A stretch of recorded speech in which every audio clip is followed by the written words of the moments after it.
Se vikam Erling Evensen. Sviram na Hardanger violini, norveški nacionalni instrument. Violinata datira od 17. vek. To je najstar pronajden primerok i poteknuva od 1665. godina. Ке ви отсвирам нешто специјално за телевизија Скопје, Југославија.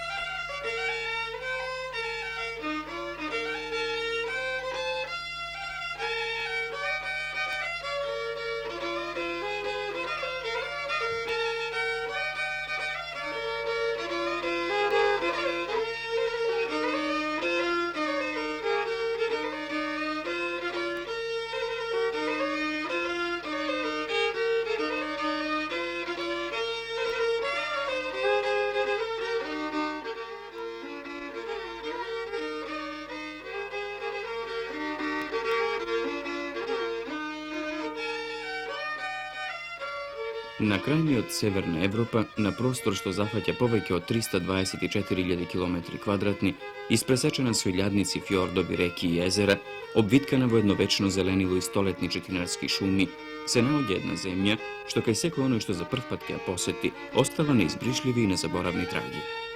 Тоа е тревната оаза на крајниот Северна Европа, тоа е Норвешка.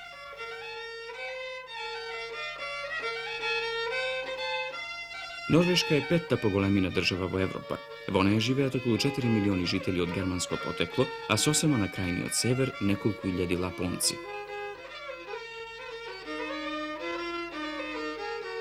Според статистичките податоци од 1979 година, 78,7% од населението се жени, а 72,3% мажи. Со своите 4 милиони жители се наоѓа на второ место по најмала густина на населението во светот. На секој квадратен километар се населени околу 13 жители, но како и секаде, населението не е рамномерно концентрирано, така што поголема концентрација на население има околу поголемите индустријски центри и населени места, а како се оди по на север, густината е се помала.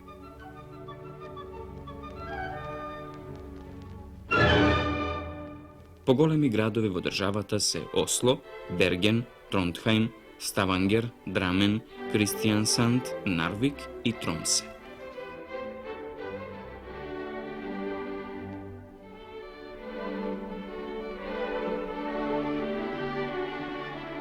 Осло е престолнина на државата, главен административен, трговски и културен центар. Распространет е на повеќе од 50 километри и лежи на најголемиот Ослофјорд, кој се протега на 204 километри. Гледајќи го градот од блиската височинка, се добива представа дека целиот е во шума. Инаку со право постои мислење дека Осло е најзелена престолнина во Скандинавија, па и во Европа. Зеленилото во кој е обвиен градот многу грижливо се негува од сите жители.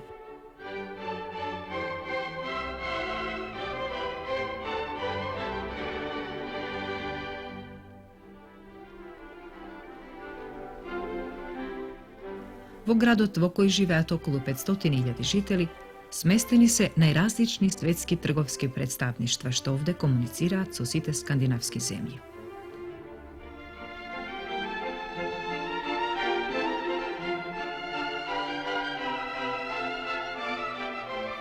Норвешка има умерена клима и за разлика од другите земји со иста географска ширина, таа е многу поблага. Затоа најмногу придонесува голфската струја која со себе од тропскиот појас носи топла вода. Под влијание на ладните маси на поларниот воздух се наоѓаат само крајните северни делови на земјата. Инаку ниедно пристаниште од југ па до крајниот север на државата во текот на целата зима не замрзнува.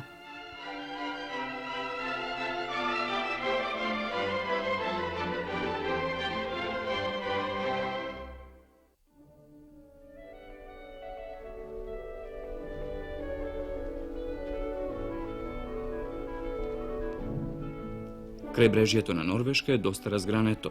Вклучувајќи ги фјордовите, крајбрежјето изнесува околу 17.000 километри. Од најюжната точка до најсеверниот рт има преку 1000 милји, а по должината на морскиот брег, кој на запад и север го допира Атлантскиот океан, се расфрлени над 150.000 острови, од кои најголем е Хинеј со над 2000 квадратни километри.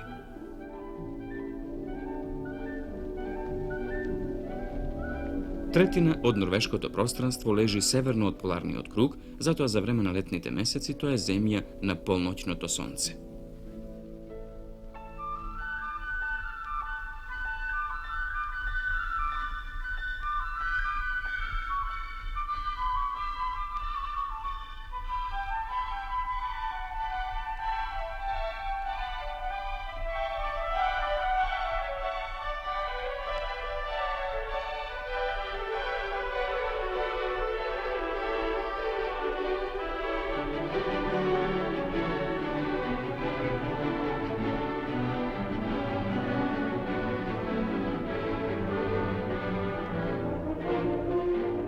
На просторот каде што се протега поларниот напоредник во диапазон од околу 30 на километри не расте никакво дрво, освен некои жбунести растенија. Како што се доближуваме до средишниот дел на поларникот, така се поретка стануваше флората, за таму каде што поларникот поминува да нема ништо. Географските услови довеле до тоа рано да се развие поморството, кој и денеска е важна стопанска дејност на норвешките жители. Вештите и смели поморци, припадници на разни нормански племиња, создале во 9 век дружини, познати во историјата како викинзи. Благодарение на богатството на шумите, овие северни луѓе или, како што современата историја ги нарекува, нормани, уште од 8 век имале изградено флота од мали чунови, а единствена професија им била војната и плячкањето во туѓи територии. За тоа дека морето не представувало никаква препрека за тие храбри и смели морепловци, говори фактот што уште во тие рани времиња биле населени од нив Гренланд и Исланд. Многу пати во текот на средниот век Норвешка потпаѓала под туѓинска власт. Дури во 1872 година државата се обедини и стана кралство. Во својата долга историја се наоѓаше под зависност на Данска и Шведска. Интересен е фактот дека и колку долго да беше под туѓа доминација, жителите на Норвешка ја зачуваа својата лична слобода, а средновековниот термин крепосништво за нив беше непознат.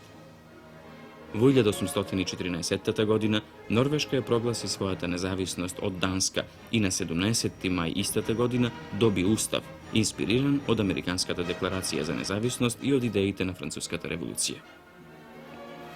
Да го споменеме и фактот дека овој устав, според мислењето на Ингелс, бил најдемократскиот од сите дотогашни устави во Европа.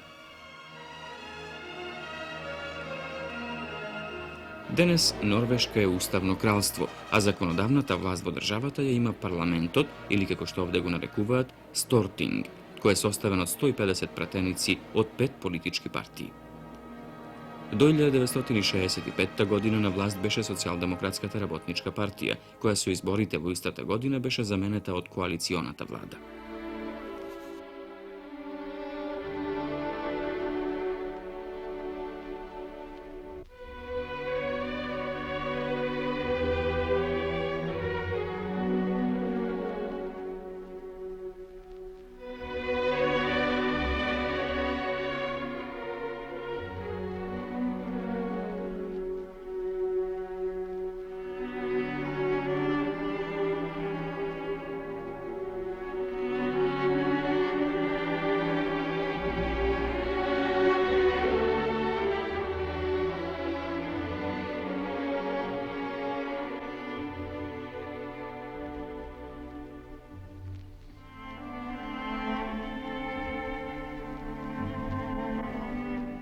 Кралот е олицетворение на националната независност и суверенитет.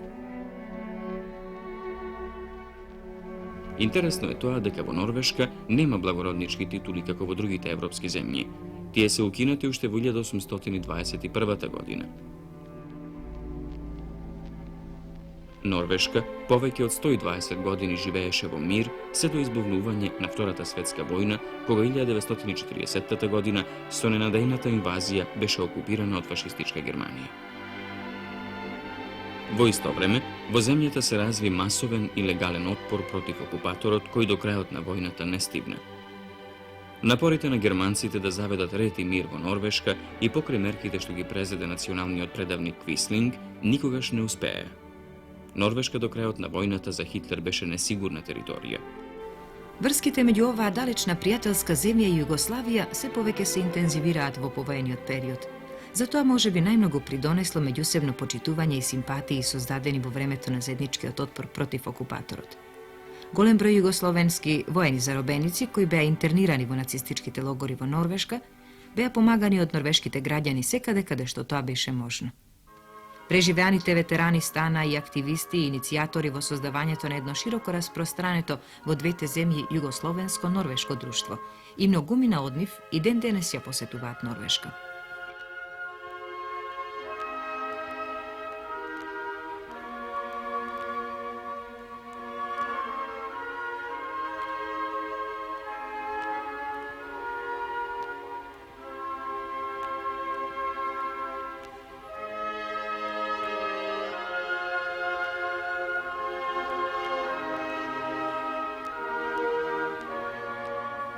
Во Втората светска војна можеби беше пресудно искуството од минатото што оваа земја својата гаранција за мирен и безбеден живот ја побара во некоја странска сила. Од 1949 година стана членка на Северноатлантскиот пакт. Надворешната политика на државата претежно се базира на членството во НАТО пактот и на членството во Обединетите нации.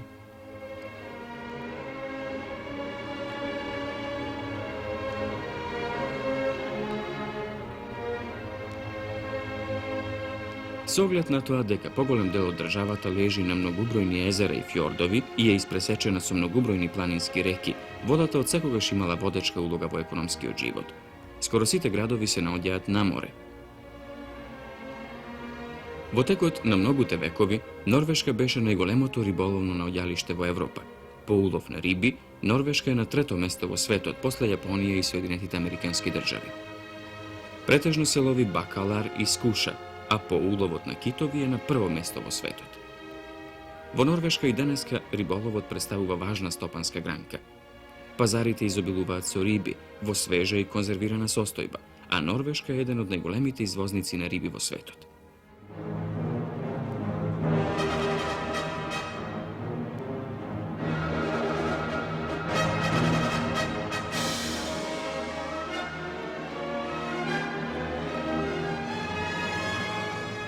Посетивме еден специализиран пазар за риби во Трондхаим, кој навистина е интересен и атрактивен за секој првпат дојден во оваа земја. На овие тезгиња можат да се видат скоро сите видови на морски риби. Прекрасна гледка што ќе го вознемири секој гурман.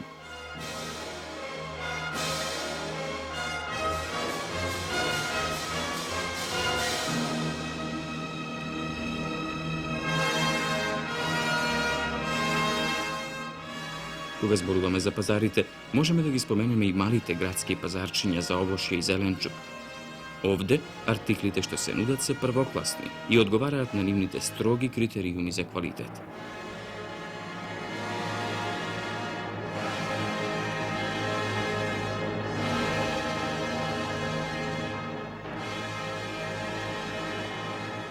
Како што можете и самите да забележите, цените се доста високи.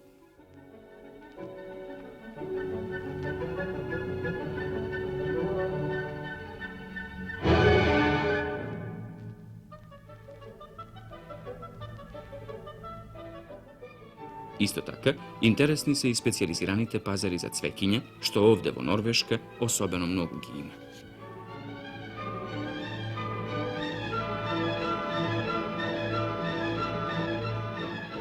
Релативно значење на агрикултурата во националната економија постојано опаѓа, иако земјоделското производство е во пораст. Со текот на времето бројот на земјоделците се намалува, а екзистенцијата се повеќе се бара во блиските индустријски градови.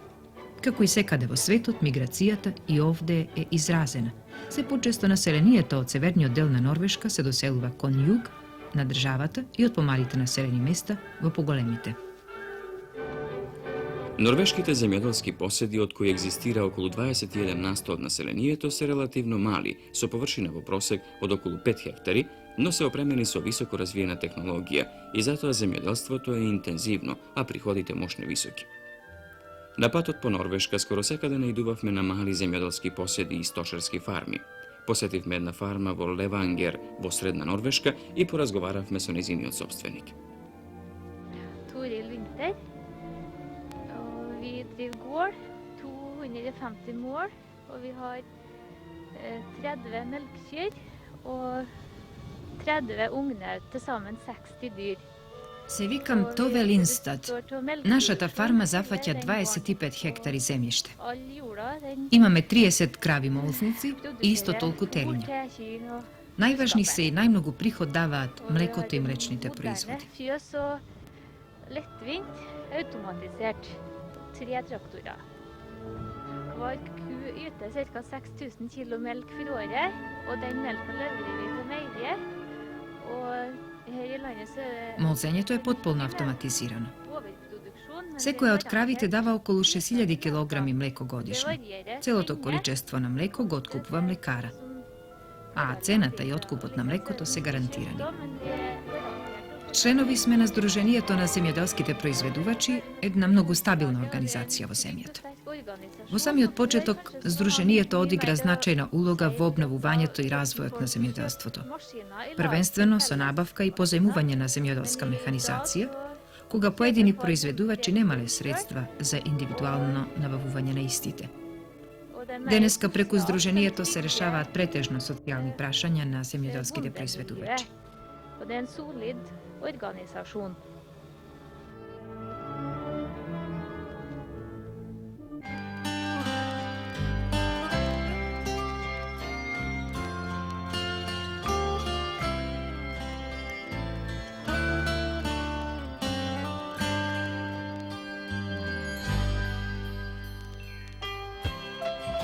Rečnata energija je od golema važnost za norveško stopanstvo. Vo Norveška ima mnogo reki, međutim rečnata mreža je slabo razvijena, zato što rekite se su golemi padovi, koji ponekoj pa dostignuvati do 700 metri i ne se plovni. Najgolemata reka je Glomma. Potencijalna hidroenergija iznesuva nad 100 milijardi kWh, od koje ekonomski može da se iskoristi nad 80 milijardi, pa spored toga, Norveška je prva zemlja po neiskoristenata hidroenergija vo svetu. Proizvodstvo to na elektroenergije iznesuva okolo 40 milijardi kWh godišnjo ili prosječno okolo 10.000 kWh godišnjo po žitelju.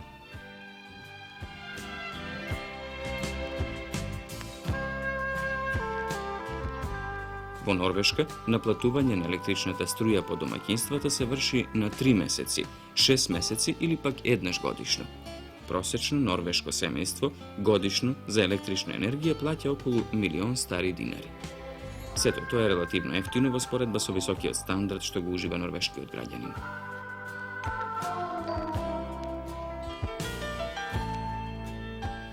Iako Norvežanite predsego cenat svoj semejen život i semejnata harmonija, tije nego izgubile kontakt sa prirodota. Može da se reče deka Norveška je jedna od mnogobrojnite evropske zemlje koja se ušte ima nedopreni šumski prostranstva. Pogolemi od broj Norvežani, duri i žiterite na pogolemite gradovi, ima lesen i sodveten pristav do šumite, planinite i jezerata. Da se ima kuća za odmor i rekreacija, evo običajno nešto. Norvežanite gi koristat za odmor, za ribolov i lov, za vremen prestoj nadvor od kućata, podaleko od gradskata vreva. Ovdje je običajno za vremena vikendot, vo sabotite i vo nedelite, da se ispraznat celi gradovi i celo to mesno naselenje da se najde na bliskite planinski ogranci vo letnji period. A vo zimski od skoro celo to mesno naselenje gi posetuva skijačkite centri što gi ima vo izobilstvo niz cela Norveška. Jedna opšta karakteristika što je osobeno za site norveški građani je to deka ušte od najmali noze gi vospituvaat decata da je počituvaat prirodata i sve počesto da gi uživaat nezinite blagodeti.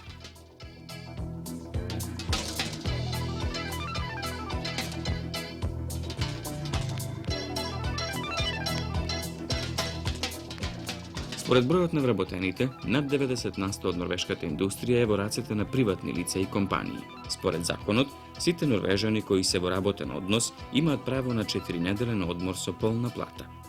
За време на летните одмори, вработените исто така како награда за својот вложен труд добиваат по 10% од своите годишни примања. Како што не информира, просечната плата на работник вработен во индустријата изнесува околу 10 до 12.000 круни, од кои добар дел од месечните приходи задржува државата во вид на даночни давачки. Интересно е тоа дека овде за последните 20 години речиси немало невработени. А исто така, стопанството никој пат не било нарушено со штрајкови или слични манифестации.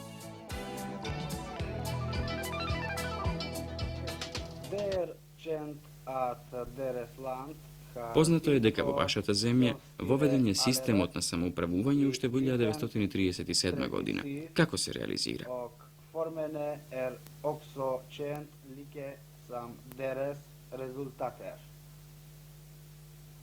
Det er riktig, vi innførte tidlig en form for demokratisering.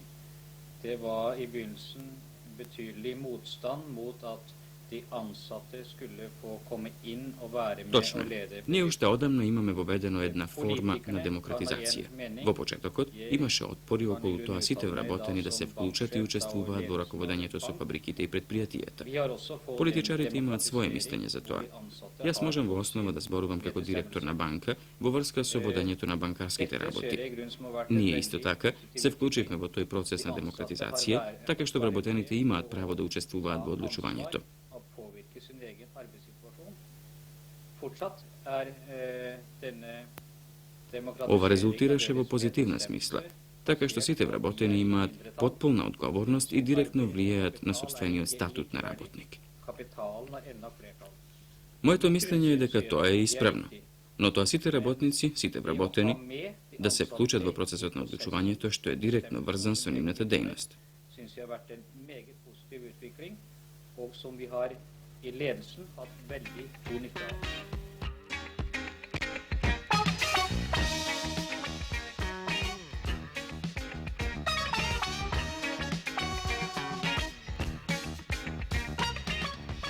Во оваа далечна пријателска земја, на време на работа се наоѓаат и околу 1500 југословени.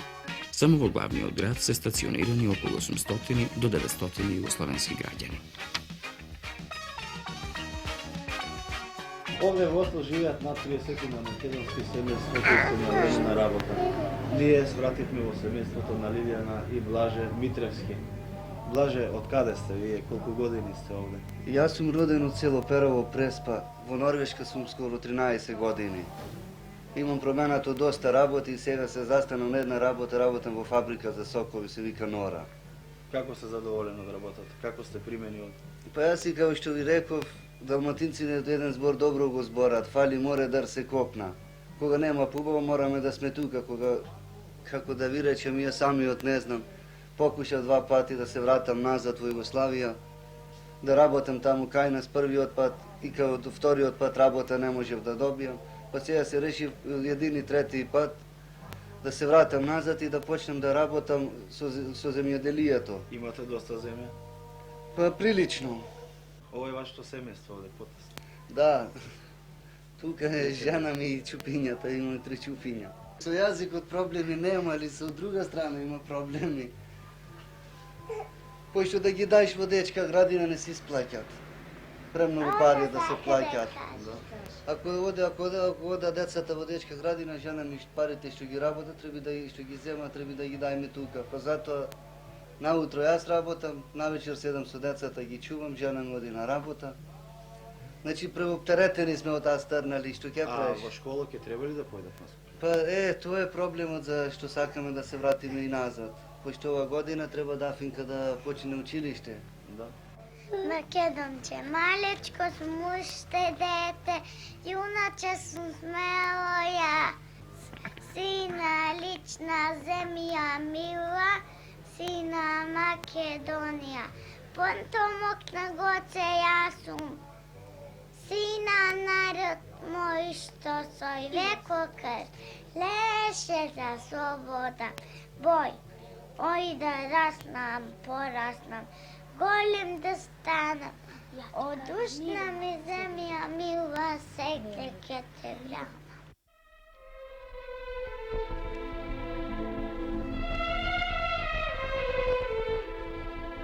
Од вкупниот број жители во индустријата и во рударството се вработени над 34%. Norveška се вбројува меѓу најголемите производители на алуминиум во светот, а исто така од големо значење за економскиот потенцијал на државата е и тоа што во последниве години во северните предели на државата се пронајдени огромни лежишта на нафта, што во ерава на енергетска криза представува особен благодет.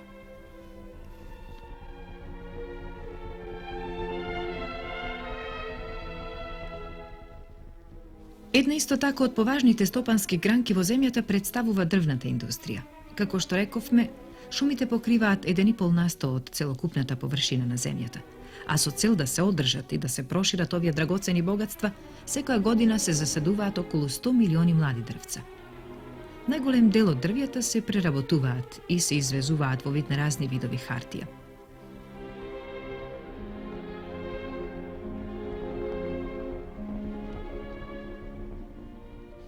Норвешка на странските пазари се појавува со многобројни производи од областа на индустријата, како што се алуминиумот, челикот и други металургиски и хемиски производи, кои за нив се релативно ефтини, односно производството на истите е релативно ефтино, со оглед на тоа дека во основа лежи ефтината електрична енергија, од една страна, и развиената технологија со која можат да конкурираат на странските пазари, од друга страна.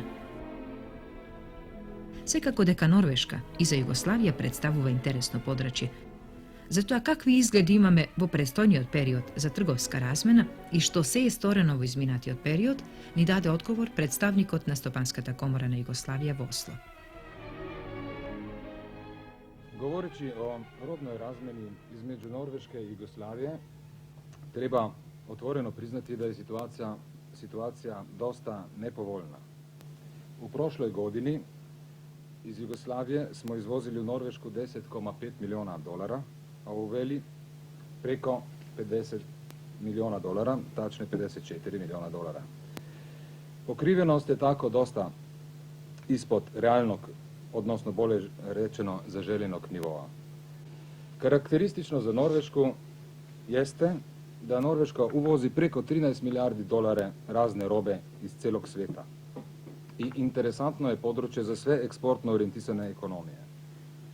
Норвешко тржиште е, можемо да кажемо, либерализирано, отворено, осим за неке производи текстила, где постои систем квота и прехрамбених производа, што е временски лимитиран увоз. Поред тога, Југославија ужива и предно шеме преференцијала, која, како познато, само делимично е искориштена. Зашто ни со резултати боли? Како споменуто, тржиште е веома добро снабдевано, али наступ учинен само са високо квалитетном робом и нуđено по квалитетним условима. Мислим да смо исто прилично неагресивни и до неке мере незаинтересирани за ово тржиште.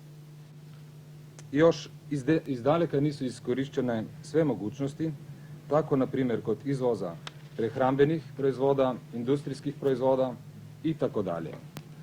Како смо веќе рекли, тржиште е релативно отворено и свака организација удруженог рада која може да нуди квалитетно и конкурентно робу и своје производе, има велике шансе, што потврđuje и досадашња пракса у том кратком периоду моје активности у Норвешкој.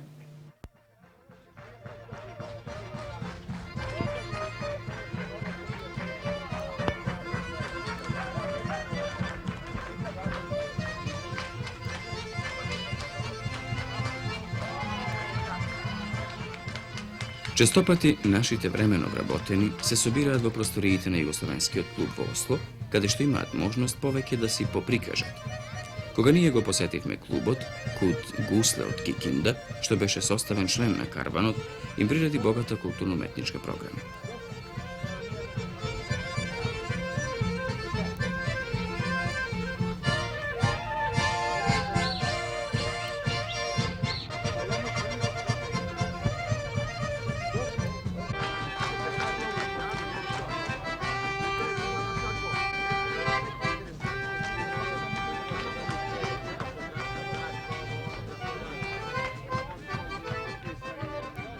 Овде во клубот ја сретнавме и Билјана Кажановска. Билјана, од каде сте? Колку сте време овде? Што работите, учите нешто? Тука сме, јас сум ека ми брат ми 12,5 godini, a tatko mi je tuka već 14 godini. Inače, tuka sme dobro живееме. Јас сум уписана во фолклор. Во клубот овдека? Да, во клубот. Иначе често се собираме тука секоја сабота, имаме игранка. Иначе клубот отворен секој вторник и секој петок. Секој други петок имаме филм преку живот тука. Од каде се има овдека? Па има од цела Југославија. Значи мала Југославија во Осло. Браво, вие учите нешто? Учам трговско. Која година? Друга година. Како ја прифати овдека колегите, колешките? Многу добро ни прифатија, мислам, јас сум задоволна.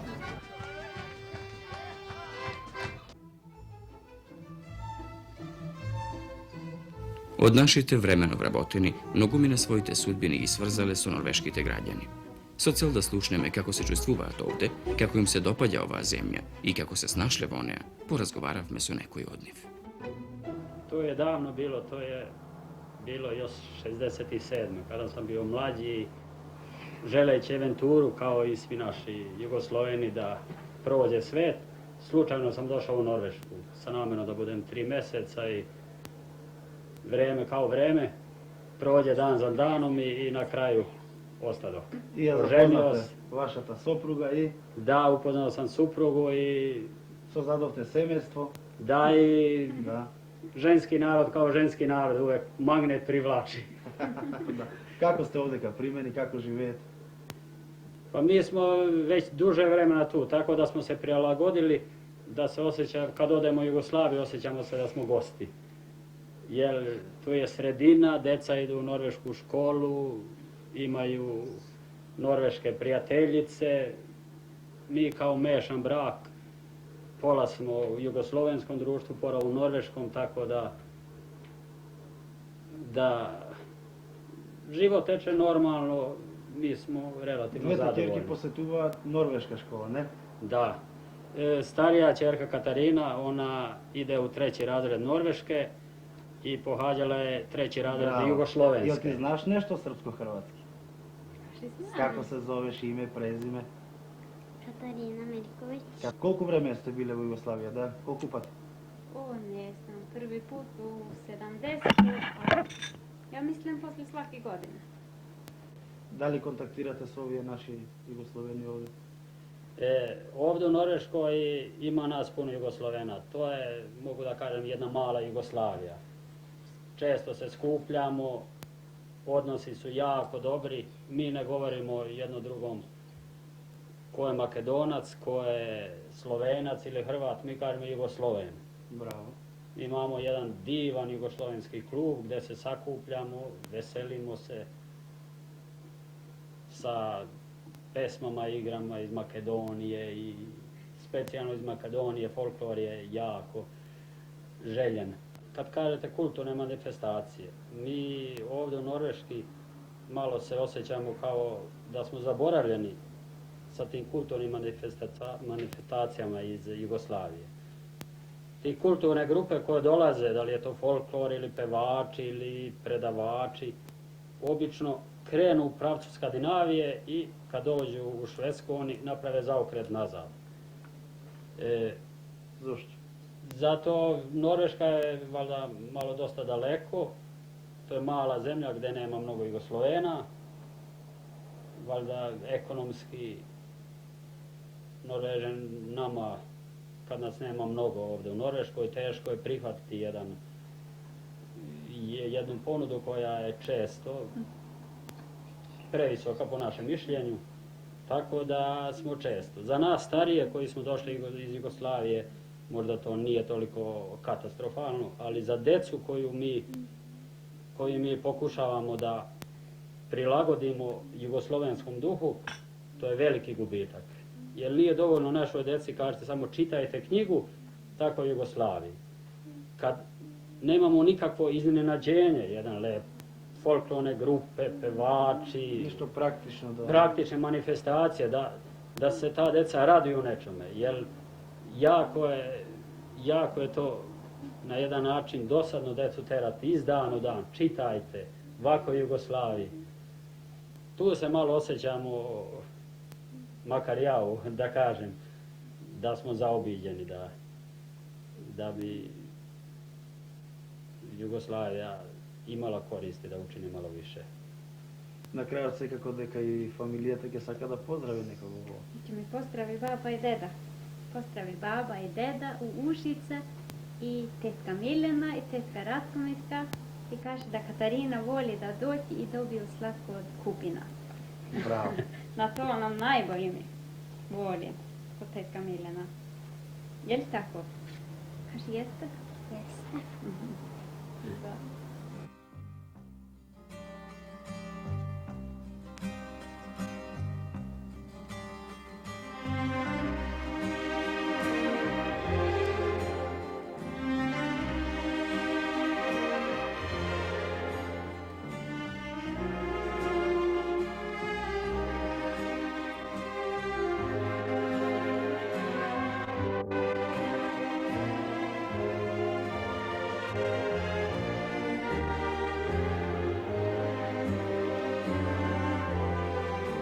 Малку народи можат да се пофалат со својата долга и богата културна историја, како што е норвешкиот. Ако творештвото на еден народ е и огледало на неговата душа, тогаш може да се рече дека народот кој ги даде Грик, Ибсен, Мунк, Вигеланд и многу други во светот познати и признати културни и научни дејци, народ кој имаше пишана литература порано и од англичаните и кој во својата долга историја, а и денес, покажува огромна виталност, тогаш е разбирливо што во светот се цени.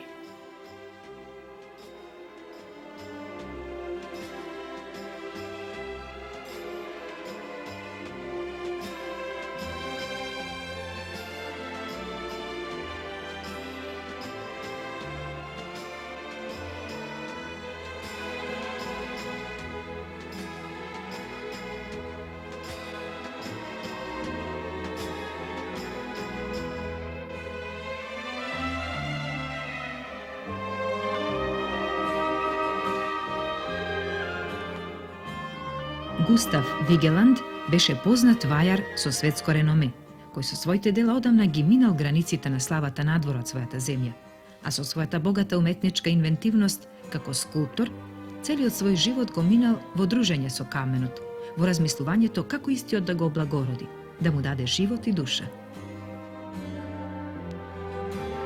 Градот му беше доделил огромен комплекс земјиште во централниот дел, а Вигеланд со својата уметничка инвенција и надареност, поминувајќи повеќе од 50 години активен творечки живот, покрај овие камени столбови што ги гледате, го опиша секојдневниот живот на своите сограѓани, експлицирајќи го животот од раѓањето со сите животни радости, па се до смртта. На овој простор, што се протега на повеќе од 850 квадратни метри, Вигеланд ги смести многобројните камени скулптури. Покрај големата атракција што представува овој парк, многобројните туристи со своите апарати се можеби и најголемото признание за скулпторскиот гениј.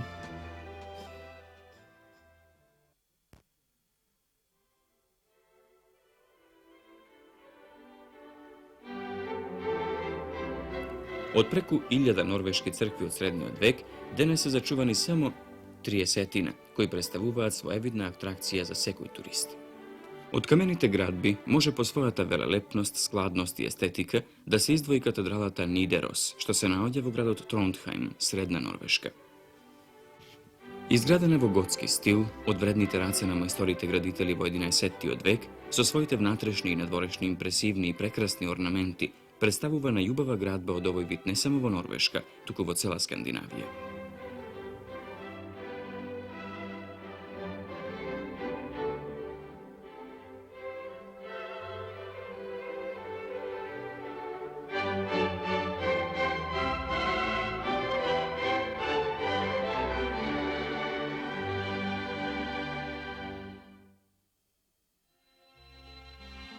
Норвешка спаѓа меѓу водечките земји во светот по степенот на писменоста и образованието. Во Норвешка нема неписмен човек. Образовниот систем во земјата секогаш се адаптирал според условите кои со текот на времето се менувале. Денес основното образование е 9-годишно, а некаде и 10-годишно. Инаку образованието во Норвешка на сите степени е слободно. Со цел да се намалат, односно покријат трошоците на школувањето, државата доделува стипендии. Студентските организации вршат големо влијание врз управувањето со универзитетите, па дури им е поверено да се грижат за изградбата на студентски домови, ресторани и продавници.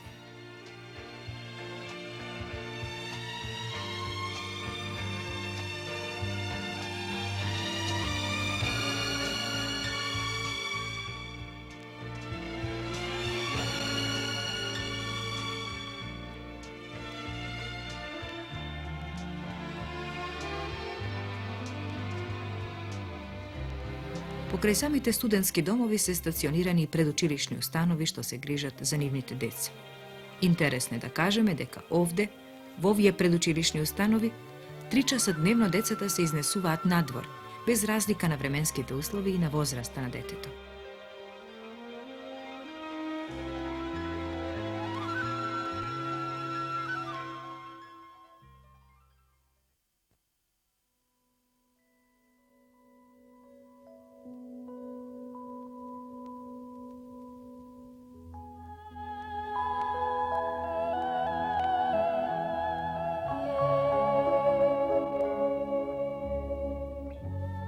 На нашето патување ни се укажа прекрасна можност да посетиме едно лапонско семејство, кое беше стационирано на самата граница до Финска. Беа многу љубезни со нас.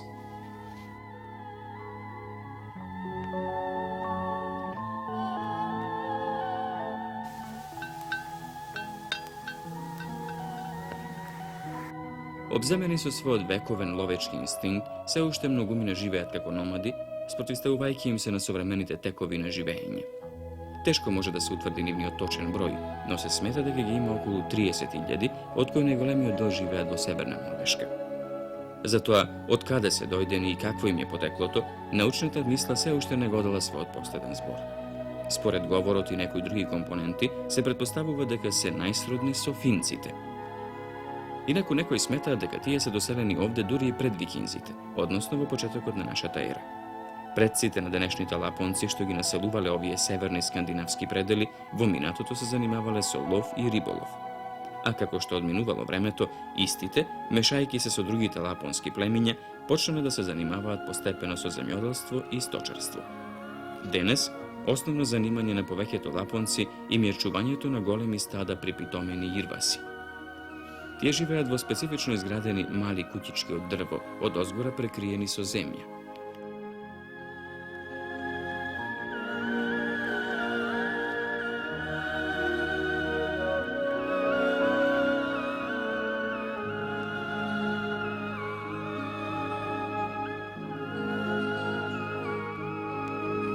Лапонците се повеќе го напуштаат стариот начин на живење, што особено се забележува кај помладата генерација, која својата екзистенција се повеќе ја бара, како и другите, доближувајќи се кон поголемите градови. Се трудат да ја зачуваат и негуваат својата култура, но современиот начин на живење и барањата што тој ги наметнува, се повеќе ги принудува помладите да ги посетуваат школите и факултетите. Оние постарите, од ирвасите прекрасно ги преработуваат кожите и роговите, што представуваат голема атракција за туристите во Норвешка. Решение за тоа дали да се асимилираат со другите жители и ова етничко малцинство да се претопи е оставено целосно сами да го решаваат лапонците и нивната организација, која е сместена во Карасјок. Норвешките власти преземале низа мерки со цел да се зачува лапонската култура, доколку е тоа можно во едно индустриско, високо развиено општество.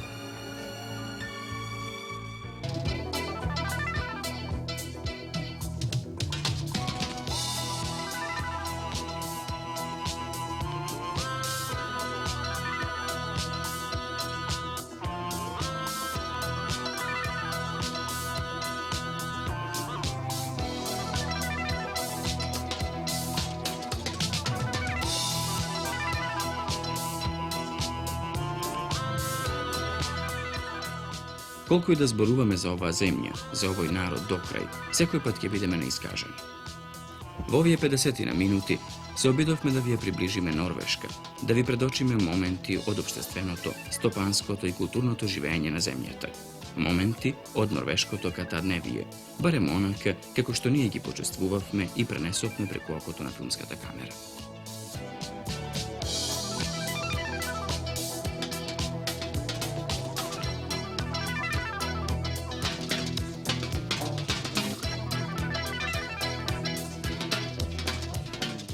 Na kraju od našето видување за пријателска Норвешка ќе го завршиме со зборовите на поетесата Исидора Секулиќ, што во една своја размисла, прокрстарувајќи ја на неколку наврати оваа прекрасна земја, во своите белешки ќе запише.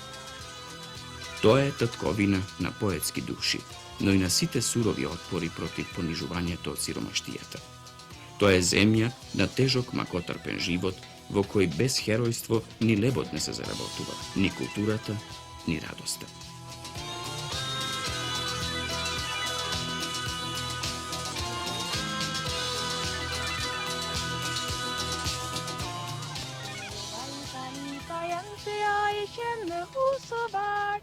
Jeg veit ei lita jente nord i skoga, med raude kinner, blå med fine hender, føtter små. Jeg veit ei lita jente nord i skoga. Jeg veit ei lita jente, ja, jeg kjenner ho så vel. Jeg veit ei lita jente nord i skoga, med raude kinner, blå med fine føtter, hender små. Jeg veit ei lita jente nord i skoga.